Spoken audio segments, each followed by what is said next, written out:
Good morning, y'all. It's 10:30 here. I just wanted to go through some quick news. If you have Aetna, you could be losing your plan. Now, wanted to cover this in a little bit more detail. The news was released earlier in June. Basically, what's happening right now is that Aetna is going to be leaving the marketplace, and this is if you have an ACA or Obamacare plan. So if you have individual coverage, you have group coverage through your employers, you have Medicare plans with Aetna, the Advantage plans or the supplements, you're fine. The only ones that are going to be really affected by this are those that have plans through the marketplace, through Affordable Care Act or Obamacare. Now, there's some very good reasons for this. One of the major reasons is just Aetna just hasn't been able to perform as well. It doesn't mean that they're not a good plan. It just means that they're not able to make as much money with the individual plans through the marketplace as with their other plans. That's just the way that insurance works. Now, this issue is compounded by things that are happening now in this current administration.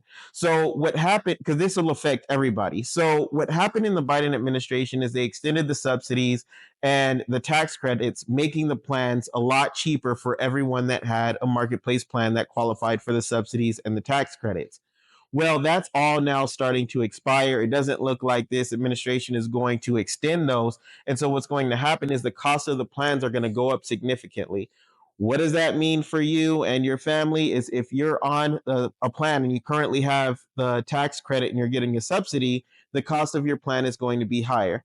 Now, what's predicted here is that the plans are going to be so much higher that there's going to be a lot of folks that are going to have to drop off of coverage altogether, which is going to be a problem. And what that means for the insurance companies is that with less people being able to afford the plans, especially the healthier ones who may opt not to have coverage at all, the cost of care is going to be significantly higher versus the premiums that they're getting in from the government and from us actually paying our premiums.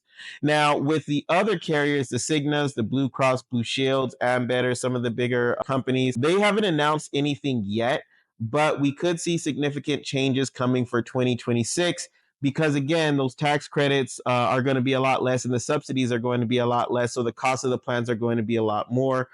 So what does this all mean for you? What needs to be done right now? If you have an Aetna plan, you can completely stay on that plan. None of the doctors or hospitals or anything are going out of network, anything like that. You don't have to worry about it. Now, what's going to happen is open enrollment, which it could be shortened as well. So I'm going to throw this in here. It could be shortened to where it only runs from November through the end of December instead of January 15th. So keep that in mind.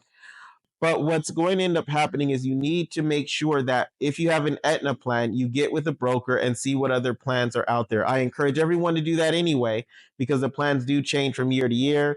Some of the ones that were $0 now you would have to pay for. Other ones now drop down and they become less expensive. So it's just a good thing to do. But with the changes coming up in 2026, you're just going to want to make sure that you do that and you get with someone and have your questions answered and that they look and find a plan that fits you.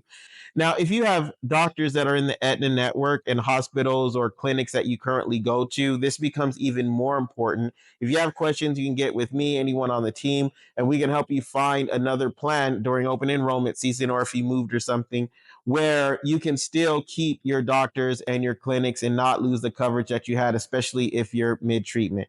Hope this helps. If you have any questions, feel free to leave a comment or reach out to me directly. Enjoy the rest of your day.